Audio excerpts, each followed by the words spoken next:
Hare Krishna. Welcome to Gita 365, the complete Bhagavad Gita study course. तो पिछले session में हम लोग भगवत गीता की दूसरा अध्याय की श्लोक संख्या 36 तक पढ़े थे। तो आज पढ़ेंगे 37 और 38। तो चलिए पढ़ते हैं श्लोक संख्या 37। हतो वा प्राप्स्यसि स्वर्गम् जित्वा वा भोक्ष्यसे महीम् तस्मादुत्तिष्ठ कौन्तेय युद्धाय कृत निश्चय। तो इस श्लोक में भगवान कृष्ण अर्जुन को कह रहे हैं कि अगर तुम युद्ध करते हो तो क्या होगा। तुम्हें अगर युद्ध में दो परिणाम हो सकता है। क्या हो सकता है, तुमको वध कर दे, तुम्हारा मृत्यु हो जाए, या तुम जीत जाओ। तो तुम अगर हार जाते हो और यहाँ पे प्राण त्याग कर देते हो तो तुम्हें क्या होगा, तुम्हें स्वर्ग लोक की प्राप्त होगा। और अगर तुम जीत जाते हो तो तुम्हें राज्य की प्राप्त हो जाएगा। तो इसीलिए अर्जुन, तुम जो है अपना इस चीज को निश्चय कर लो और निश्चय करके युद्ध करने के लिए निश्चय करके तुम जो है उठ जाओ और युद्ध के लिए तैयार हो जाओ। तो पिछले दो श्लोक में हम देख रहे थे भगवान कृष्ण अर्जुन को कह रहे थे कि युद्ध अगर अर्जुन नहीं करते हैं तो क्या परिणाम होगा। तो पहले जो अर्जुन जब कृष्ण को युद्ध नहीं करने का कई कारण बता रहे थे, तो क्या क्या कारण बता रहे थे, उसमें से एक कारण ये था कि वो कह रहे थे कि मैं अगर युद्ध जीत भी गया तो इस राज्य जो प्राप्त भी करूंगा तो उसको मैं एंजॉय नहीं कर पाऊंगा, मैं उससे मुझे खुशी नहीं मिलेगा। तो वो खुशी नहीं मिलने का एक कारण दिया कि मैं एंजॉय नहीं कर पाऊंगा, खुशी नहीं मिलेगा मुझे। और दूसरा और एक कारण ये भी दिया था कि अर्जुन कह रहे थे कि मुझे जो है पाप लग जाएगा, अगर मैं उनको वध करूंगा तो पाप लग जाएगा। तो अभी जो ये दो तीन श्लोक पिछले श्लोक में भी भगवान कह रहे थे कि अब अर्जुन को भगवान समझा रहे कि अर्जुन क्या सोच रहे थे कि अगर मैं युद्ध नहीं करूंगा और युद्ध छोड़ के चला जाऊंगा, चाहे मैं भिक्षा करके रह जाऊंगा, फिर भी क्या है, मैं खुश रहूंगा और मुझे पाप नहीं लगेगा क्योंकि मैंने उनको वध नहीं किया और मुझे राज्य नहीं भी मिला, लेकिन क्या है, एटलीस्ट मैं खुश रहूंगा। ऐसे अर्जुन सोच रहे थे। तो लेकिन भगवान क्या कह रहे हैं, पिछले श्लोक में कह रहे हैं अगर अर्जुन ऐसे करते हैं कि युद्ध छोड़ के वो चले जाते हैं तो वो खुश नहीं रह पाएंगे। क्योंकि उनका जो वो है क्या लूज करेंगे, वो अपना धर्म को लूज कर जाएंगे, धर्म का हानि हो जाएगा और उनका जो कीर्ति है वो नष्ट हो जाएगा और अपयश फैल जाएगा। और ये जो अपयश जो है वो शत्रु अलग अलग बातें करेंगे उनके लिए, और ये सब सुन के अर्जुन कभी खुश नहीं रह पाएंगे। अर्जुन जो है वो ऐसे असहनीय हो जाएगा अर्जुन के लिए, तो वो उस कार्य में तो वो खुश बिल्कुल नहीं हो पाएंगे। और दूसरा, उनको जो सोच रहे थे वो पाप नहीं लगेगा, वो छोड़ने से उनको राधर पाप लगेगा क्योंकि वो अपना कर्तव्य को नहीं करा, तो इसलिए उनको पाप लगेगा। तो पिछले श्लोकों में भगवान पिछले दो श्लोक में बता रहे थे कि अगर अर्जुन युद्ध छोड़ के जाते हैं तो उनको क्या परिणाम होगा। तो उनका अपयश होगा, उनका धर्म नष्ट होगा और उनको पाप भी लग जाएगा। अब इस श्लोक में भगवान जो है अब वो बता रहे कि अगर अर्जुन युद्ध करते हैं तो क्या लाभ क्या होगा। तो अर्जुन अगर युद्ध करते हैं तो उसमें दो संभावना है कि आइदर अर्जुन जीत जाएंगे, तो अर्जुन अगर जीत जाएंगे तो क्या मिलेगा, अर्जुन को ये राज्य प्राप्त होगा, जिस राज्य नहीं होने के कारण अर्जुन और पांडवों को कितना कष्ट सहन करना पड़ा, अलग अलग प्रकार के अपमान और ये सब सहन करना पड़ा। तो अगर युद्ध में अर्जुन जीत जाते हैं तो उनको ये राज्य प्राप्त होगा और जिससे उनको सुख प्राप्त होगा।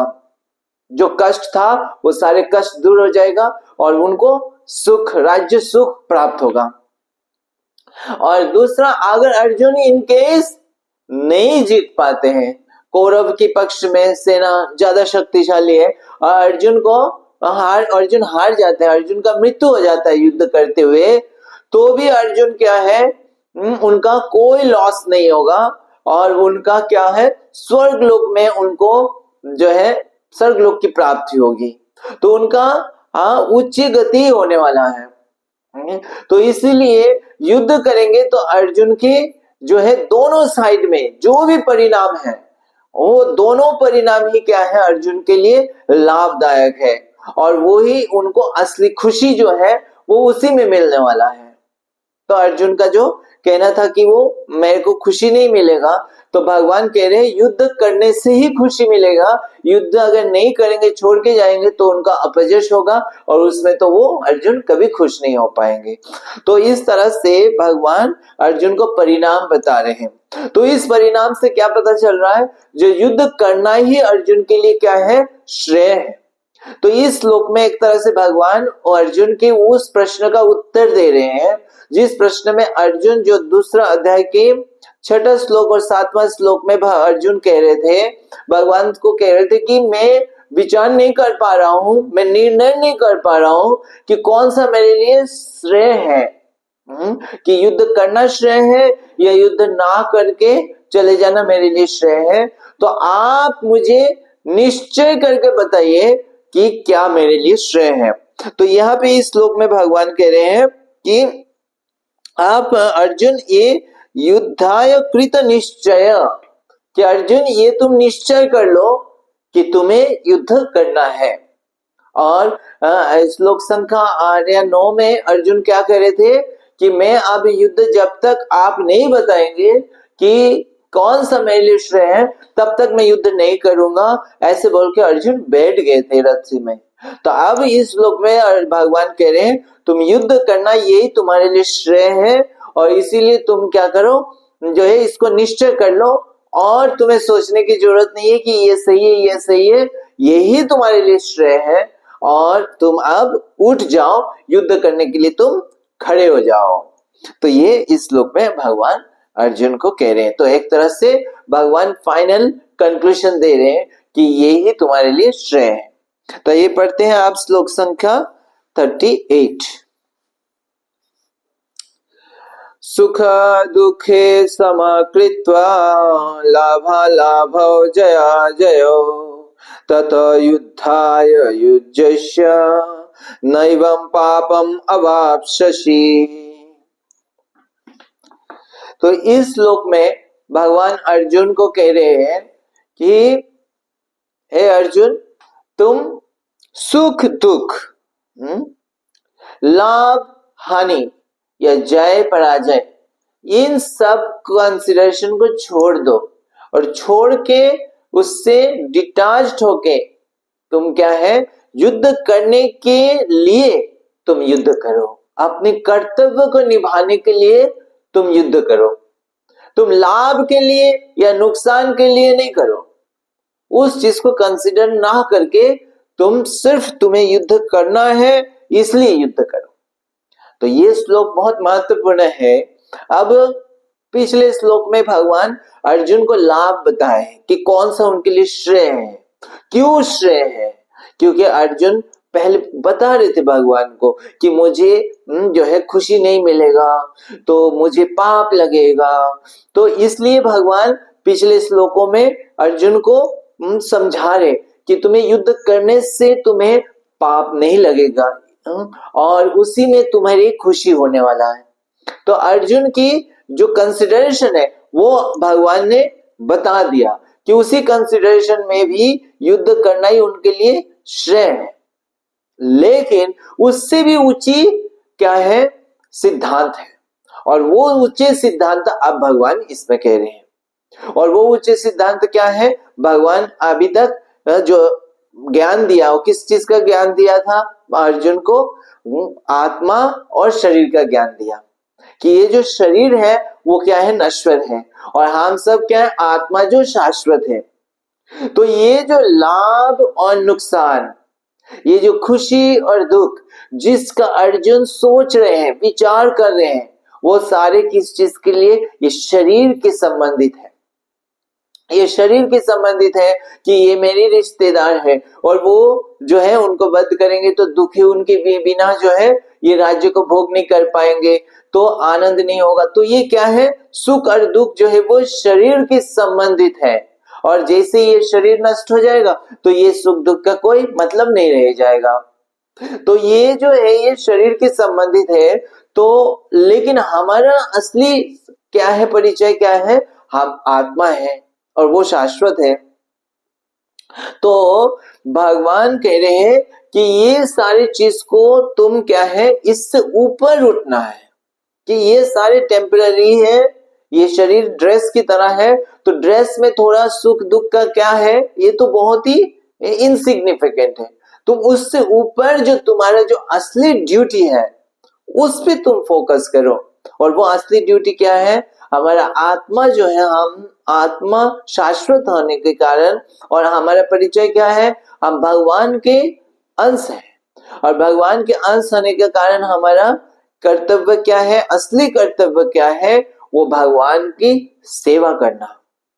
तो वो हमारे लिए असली ड्यूटी है, हमारी सनातन ड्यूटी है। तो उसको करना है, उसको एग्जीक्यूट करना है। ये जो क्षत्रिय धर्म है ये सब सेकेंडरी है, लेकिन प्राइमरी धर्म क्या है? भगवान की सेवा करना। और श्रील प्रभुपाद तात्पर्य में समझाते कि क्योंकि आप भगवान कह रहे हैं अर्जुन को कि ये धर्म की स्थापना करने के लिए युद्ध करना है, तो इसलिए अब अर्जुन के लिए सबसे बड़ा ड्यूटी क्या बन जाता है? अपनी परिवार की ड्यूटी, अपनी क्षत्रिय की ड्यूटी, उससे भी ऊपर की ड्यूटी जो है वो भगवान की इच्छा को पूर्ण करना, भगवान को प्रसन्न करना, वो उनके लिए सबसे बड़ा ड्यूटी हो जाता है। तो वो ड्यूटी अगर करते हैं तो उसमें कोई लाभ नुकसान ये सब का कोई कंसिडरेशन नहीं होता है।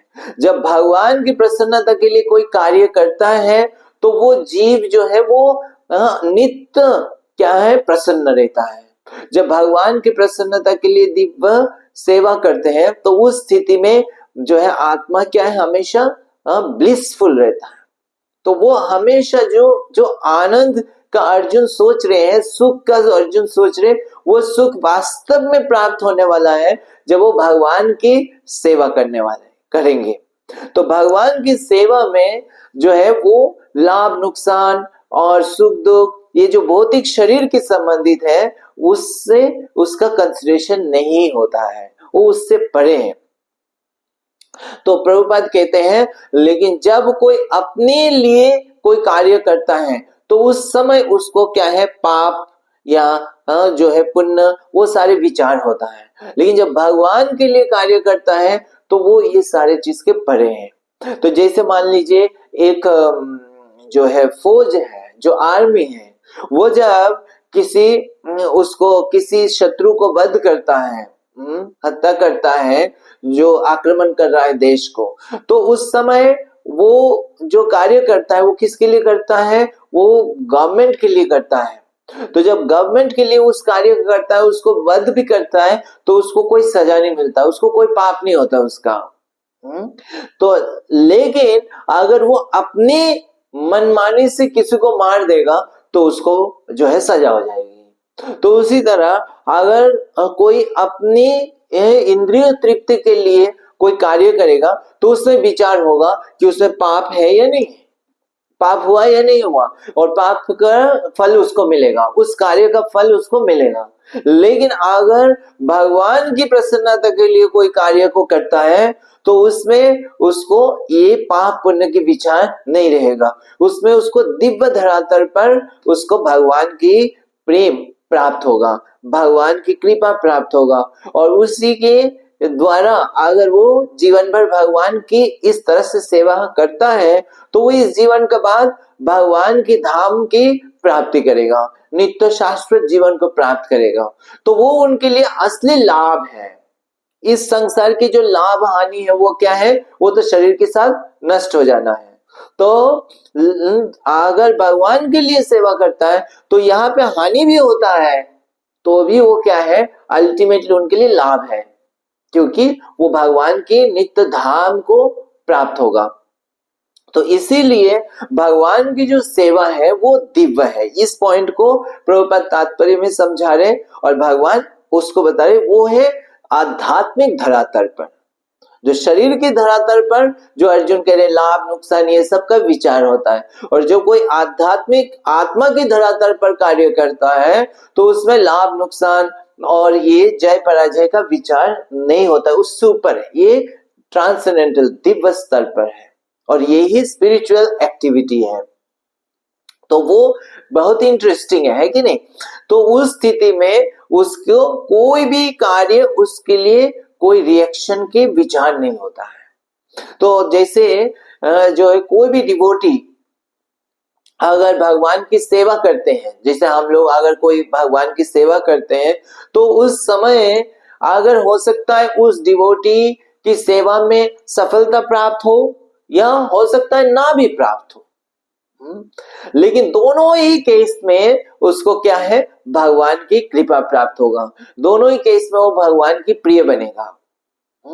तो जैसे मान लीजिए कोई डिवोटी बुक डिस्ट्रीब्यूशन में जाता है और भगवत गीता का वितरण करता है, तो किसी समय हो सकता है बहुत सारे बुक्स के वितरण हो जाए, बहुत सारे लोगों को वो बुक्स दे पाया, तो उस समय तो भगवान प्रसन्न होंगे, उसको अच्छा लगेगा। लेकिन किसी समय हो सकता है कोई भी व्यक्ति उससे भगवत गीता लिया नहीं, बुक्स लिया नहीं, तो उसको उस दिन लग सकता है कि मैंने तो आज कुछ भी नहीं कर पाया, मेरा एक तरह से फेलियर हो गया, मेरा पराजय हो गया, या मुझे कुछ लाभ हो नहीं पाया, सफलता नहीं हो पाया आज।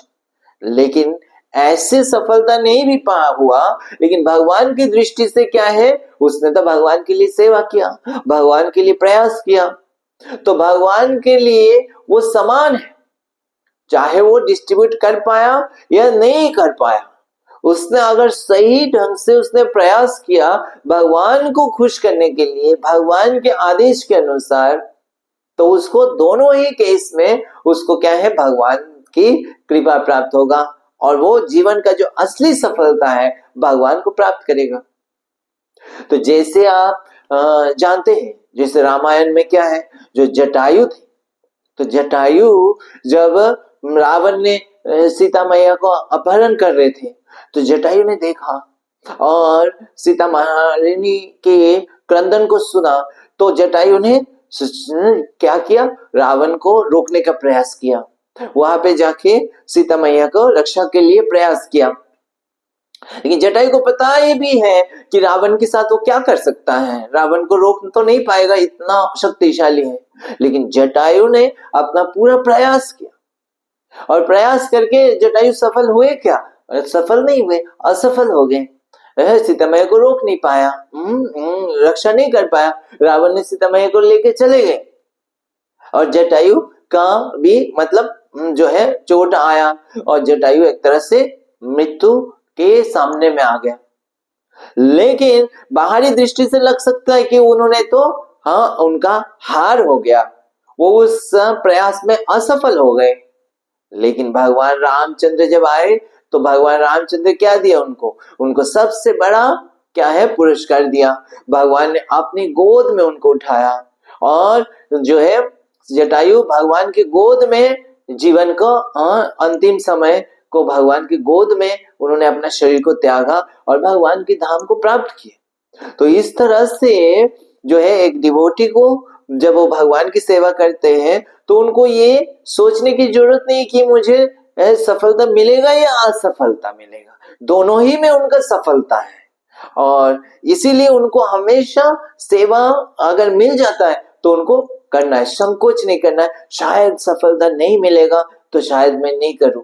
तो यही भगवान अर्जुन को कह रहे हैं कि इस युद्ध में तुम हो सकता है जीतोगे और हो सकता है तुम हार भी जाओ, लेकिन ये दोनों को कोई कंसीडर नहीं करना है, तुम्हें युद्ध का करना है। हो सकता है जीतने के बाद तुम्हें वो खुशी नहीं भी मिले तुम जैसे सोच रहे हो, तुम्हें हो सकता है तुम्हारा परिजन का हत्या होने के बाद तुम्हें दुख भी लगे, लेकिन वो दुख भी टेम्पररी है। तुम्हें ये सारे कंसिडरेशन को छोड़कर तुम्हें, क्योंकि ये सुप्रीम ड्यूटी है, तो इसीलिए उसको करो और उसी में तुम्हारा अल्टीमेट परम लाभ जो है इसी में है। और इसीलिए तुम इस युद्ध को करो, इस सुख दुख से ऊपर जाके।